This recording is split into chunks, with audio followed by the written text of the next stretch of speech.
Papakita ko yung ano, itlog ng mga ibon.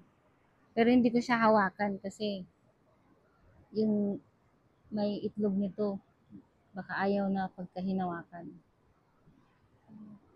Diyan siya.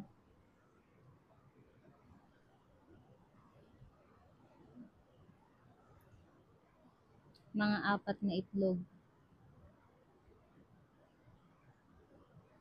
Yun.